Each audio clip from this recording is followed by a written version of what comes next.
Hi guys, আপনারা দেখছেন team রিহাস আর আমি শাশ্বত, এবং আজকে আমি আরো একটা নতুন বাংলা সিনেমার রিভিউ নিয়ে এসেছি। এই ফিল্মটা ইন্দ্রদীপ দাশগুপ্তর ডিরেকশনে এবং সৌরভ দাস আর যিশু সেনগুপ্তর হুয়াইসো সিরিয়াস ফিল্মের ফার্স্ট প্রোডাকশন অ্যাজ ফিল্ম বা সিনেমা অভিমান। অভিমান ছবিটা কেমন হলো, but before entering into the review, আমার এই অভিমান ছবিটা নিয়ে আরো কিছু কথা বলার আছে। আজকে সকালেই আমরা সুমন ঘোষের ফেসবুক পোস্টে দেখতে পাই তিনি কমপ্লেন করেন এই ছবিটার ব্যাপারে, যে এই ফিল্মের বিভিন্ন জিনিসপত্র নাকি তার একটা আপকামিং ছবি, যেটাও সে বুম্বাদার সাথেই প্ল্যান করছিল, সেখান থেকে টোকা। আমি স্ক্রিনশট দিয়ে দেবো কোন কোন বিষয়গুলোতে উনি আলোকপাত করেছেন, যেরকম কাঞ্চন মল্লিকের ক্যারেক্টারটা থেকে একজন ফর্মার সুপারস্টার যিনি সিঙ্গার, এই বিভিন্ন জিনিসপত্র নাকি ওই ফিল্মটা থেকে নেয়া। এবার এটা সত্যি মিথ্যে আমরা কিছুই জানি না, কিন্তু এই ঘোরতর অভিযোগটা এখানে উঠে আসছে। আর সেই অভিযোগের পরিপ্রেক্ষিতে প্রোডাকশন হাউসে একটা বয়ান দেয় যে এই গল্পটা যিশু সেনগুপ্তরই লেখা, এবং যিশু সেনগুপ্ত বহু ইন্টারভিউতে বলেছেন যে এই গল্পটা তারই লেখা, যেটাকে ইন্দ্রদীপ দাশগুপ্ত এবং সবাই মিলে অন্যরকম ভাবে প্রেজেন্ট করছেন। তো তার লেখা এবং এর স্ক্রিন প্লে ডায়লগ লিখেছে কবি শ্রীজাত। তো আমার এই ছবিটা কেমন লাগলো, খুব অনেস্ট যদি বলি, আমার জন্য ছবিটা ভাই একদম জমেনি। অনেক কনফিউজ একটা ছবি, বেশ কিছু গন্ডগোল আছে। বেসিক্যালি ইন্দ্রদীপ দাশগুপ্তর আগের কাজগুলো দেখলেও না আমার একটা জিনিস মনে হয় যে উনি আগে ঠিক করুক যে কোন ছবিটা বানাতে চাইছে। ছবিটার কিছু কিছু জায়গা এবং ওভারঅল ছবির বিভিন্ন জিনিসপত্র প্রচন্ড বেশি আর্টি ফিল্মের মতো একদম নন কমার্শিয়াল ট্রিটমেন্ট হয়, আবার উনি কমার্শিয়াল ফিল্মও বানাতে চাইছে, একটা আর্ট ফিল্মও বানাতে চাইছে। এই একটা কনফিউশন ওনার ফিল্ম মেকিং এর মধ্যে আমি ভীষণভাবে লক্ষ্য করি। বাট কি কি ভুল বা কেন এই ছবিটা আমার জন্য ওয়ার্ক করেনি, এবং অনেকের জন্য কিন্তু এই ছবিটা ওয়ার্ক করতেও পারে, সেটা আমি হলে থেকেই বুঝতে পেরেছি।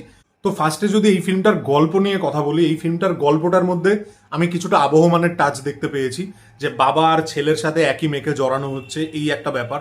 আবার অন্যদিকে জাতিস্বরেরও একটা টাচ আছে। জাতিস্বরে কিরকম দেখতে পেয়েছিলাম, যে যিশু সেনগুপ্ত প্রসেনজিৎ চ্যাটার্জির কাছে গল্পগুলো শোনে, এবং প্রসেনজিৎ চ্যাটার্জির বয়স্ককালের যে ক্যারেক্টারটা, সেটা দেখলে কিন্তু সত্যি জাতেশ্বরের কথা বিভিন্ন জায়গায় মনে পড়ে। তো এই দুটো ফিল্মের টাচ রয়েছে, বাট ওভারঅল ফিল্মটা সম্পর্কের গল্প, অভিমানের গল্প, বিভিন্ন ক্যারেক্টারের ভেতরে বিভিন্ন জিনিসপত্র জমে রয়েছে সেটার ওপর।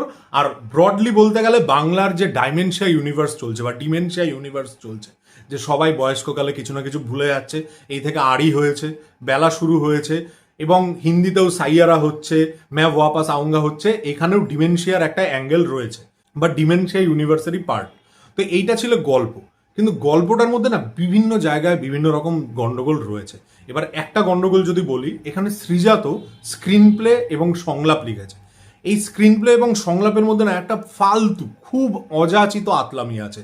মানে বড় বড় লাইন, খুবই বড় বড় লাইন। আমরা রিয়েল লাইফে এত বড় বড় লাইন বলি না, যেরকম বড় বড় লাইন এখানে শ্রীজাত হয়তো ব্যক্তিগত জীবনে যেরকম কথা বলে বা যেরকম আতলামিটা করে, সেই আতলামির ছাপ এই ফিল্মের সংলাপে বিভিন্ন জায়গায় রয়েছে। তাছাড়া এই সিনেমাটার মধ্যে কিন্তু বহু উল্টোপাল্টা জিনিসপত্রেরও জাস্টিফিকেশন আছে, মানে জাস্টিফিকেশন দেয়া হয়েছে। এবং একটা জিনিস কি হয়, মানে একটু ভদ্রবৃত্ত কথাবার্তা বললে, একটু আতলামি করে প্রেজেন্ট করলে, অনেক খারাপ খারাপ জিনিসপত্র, আমরা তো বাঙালি, ভেতো বাঙালি, মোটা মাথার উপর দিয়ে বেরিয়ে চলে যায়। এই ফিল্মটার মধ্যে বাবার ক্ষেত্রেও ছেলের ক্ষেত্রেও চিটিংকে এবং ব্যাড লাইফস্টাইল, সেই সমস্ত জিনিসপত্রকে ভালো মতো গ্লোরিফাই করা হয়েছে। যিশু সেনগুপ্তর ক্যারেক্টারটার মধ্যে দিয়ে এরকম কিছু সংলাপ আছে যেটাতে অ্যাকচুয়ালি আমার সিনেমাটা দেখতে গিয়ে মনে হয়েছে যেন কোথাও গিয়ে চিটিংকে, মানে রিলেশনশিপের চিটিংকে গ্লোরিফাই করা হচ্ছে।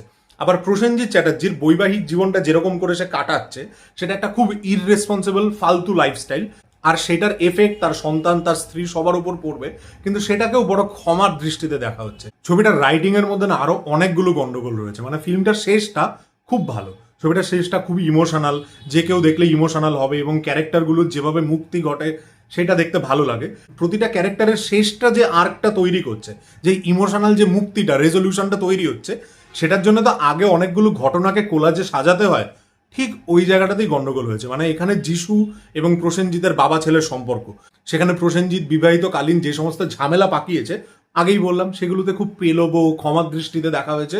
এবং এখানেও শেষটাতে সেই জিনিসটা খুব ফিল হয়, যে আগে আরো অনেকগুলো মোমেন্টের দরকার ছিল, যে মোমেন্টটা দিলে শেষটা শেষটা ইম্প্যাক্ট তৈরি করতে পারে, সেটা পারফর্মারদের জন্য, সেটা মিউজিকের ভালো কাজ ওই জায়গাতে হয়েছে তার জন্য। বাট আগের মোমেন্টগুলো থাকলে শেষটাকে অনেক বেশি জাস্টিফাইড লাগে। এবং অদ্ভুত অদ্ভুত মানে ক্যারেক্টারের ছুচোবাজি যে কত আছে। এই ফিল্মটা তো টিএমসি আমলে তৈরি, কাজেই টিএমসিতে ইন্টার্নশিপ করে যে সমস্ত অভিনেতারা চান্স পায়, পার্থ ভৌমিক, অনন্যা ব্যানার্জি, তারা দুজনেই এই ফিল্মে আছে। যেরকম লহ গৌরাঙ্গের নাম রেতে ছিল, প্রজাপতি 2-তে ছিল, এরকম সব ছবিতে থাকে, রক্তবীজ 2-তে ছিল, এই ফিল্মেও আছে। এবং পার্থ ভৌমিক এইখানে একটা লেজিট সিরিয়াস ক্যারেক্টার পেয়েছে, যে ক্যারেক্টারটা ভালো, কিন্তু তার অভিনয় ভালো না। অনন্যা ব্যানার্জির ক্যারেক্টারটাকে কি অকারণে একটা তার অ্যাঙ্গেল দেওয়া হচ্ছে, যে অ্যাঙ্গেলটার না আগে কিছু আছে না পরে কিছু আছে, ফালতু দুটো ইমোশনাল কথা বলে চলে গেল, কোনো মানে নেই। This is bad film making, bad writing. এবার গেল গল্পটা যদি বাদ দিই, এই সিনেমাটোগ্রাফিটা খুব ভালো হয়েছে। সিনেমাটোগ্রাফির কিছু কিছু ফ্রেম খুব সুন্দর, এবং ইন্দ্রদীপ দাশগুপ্ত সিনেমার মধ্যে এই ক্যামেরার যত্নটা দেখা যায়। কিন্তু সেখানেও কতগুলো গন্ডগোল রয়েছে, সেটা হচ্ছে সোর্স লাইটিং। একটা দুটো ক্যারেক্টার বসে আছে, পেছন থেকে ফাট করে কোত্থেকে হলুদ আলো পড়ছে, সেটা সূর্যের আলো না কিসের আলো, স্ট্রিট লাইটের আলো তো নয়, দিনের বেলা সিন। তো এই গন্ডগোল, সোর্স লাইটিং এর গন্ডগোল আমি এই ফিল্মটার ক্ষেত্রে একটু খেয়াল করেছি। সিনেমাটোগ্রাফির ক্ষেত্রে মিউজিক ছবিটার বেশ কিছু জায়গায় ভালো। সৃজিত মুখার্জির যে গানটা, যেটা ও সুর করেছে লিখেওছে, ছায়া থাক মায়া থাক, ওই গানটা আমার খুব ভালো লেগেছে। বাকি গানগুলো অত ভালো লাগেনি, আবার শেষের দিকে মিউজিকের কাজটা খুব ভালো। আর এই ফিল্মে কিন্তু ওই সুমন ঘোষ একটা টোকার অভিযোগ দিল, আরেকটা জিনিস আমি প্রচন্ড মিল পেয়েছি, সেটা হচ্ছে ওই গানটা ছিল না, তুম দিল কি ধারকান মে রহতেও, আমি আর গাইলাম না, বিড়ম্বনায় ফেলতে চাইছি না অডিয়েন্সদের, কিন্তু ওই গানটার সুরটা কিন্তু হুবহু এই সিনেমার ব্যাকগ্রাউন্ড মিউজিকের টোকা হয়েছে। আর ছবিটার মধ্যে না আন্তাবড়ি অনেক জিনিসপত্র রয়েছে। কিরকম, এই ছবিটার শেষে একটা টুইস্টও আছে, যে টুইস্টটা খুবই ইললজিক্যাল। ওই টুইস্ট মিলিয়ে যদি ছবির জিনিসপত্র মেলাই, তাহলে কিচ্ছু দাঁড়াবে না। এবার কথা হচ্ছে, ছবিতে তো ইললজিক্যাল জিনিসপত্র হতেই পারে। আমি গতকালকে কারুপ্পু দেখছিলাম, গোটা ছবিটা ইললজিক্যাল, কিন্তু সেটা ছবির প্যাটার্নের উপর ডিপেন্ড করে। If this is a totally mainstream hardcore mass masala film, then you can do this kind of illogical stuff. তুমি খুব রিয়েলিস্টিক গল্পও রাখছো, তারপর আবার এরকম একটা ইললজিক্যাল জিনিসপত্রও দাঁড় করাচ্ছ, এটা তো বাজে ফিল্ম মেকিং। এডিটের মধ্যেও রয়েছে বেশ কিছু গন্ডগোল। একটা সিন শুভশ্রী এবং তার বাবার সাথে, চূড়ান্ত ইমোশনাল সিন, ছবির শেষের দিকের সিন, শুভশ্রী ফাটিয়ে পারফরমেন্স করছে, পার্থ ভৌমিক যতটা পারফর্ম করা যায় তার ক্ষমতা অনুযায়ী করার চেষ্টা করছে। সেখানে একটা কাট পড়েছে, কোনো এডিটার এরকম কাটে না ভাই, কোনো এডিটার এরকম কাটে না। হয়তো ওদের কাছে পরবর্তী ফুটেজটা ছিল না, দুম করে একটা কাট পড়ে গেল, ইমোশনটা পুরো ব্রেক হয়ে গেল। আমি বুঝতে পারলাম না ব্যাপারটা।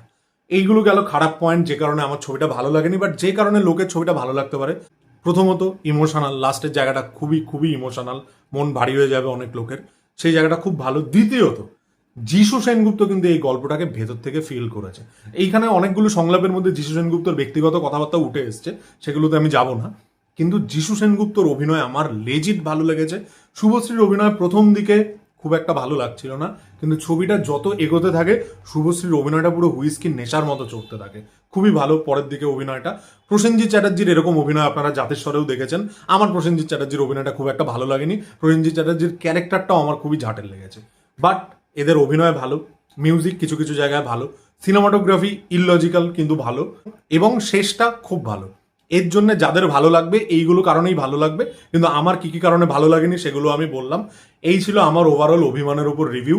ইন্দ্রদীপ দাশগুপ্ত বাঙালির পালস বোঝে, বাঙালিকে ইমোশনাল করতে পারে, বাট ইন্দ্রদীপ দাশগুপ্ত সিনেমা বানানোটা খুব একটা বোঝে না, একটু হার্শ শোনালেও এটাই সত্যি। ঠিক আছে, রাগ করবেন না প্লিজ। এই ছিল আমাদের অভিমান নিয়ে রিভিউটা ভালো লাগলে অবশ্যই চ্যানেলটাকে লাইক করবেন, শেয়ার করবেন, সাবস্ক্রাইব করবেন, হাইপ বাটন চোখে বললে হাইপ মারবেন। টাটা।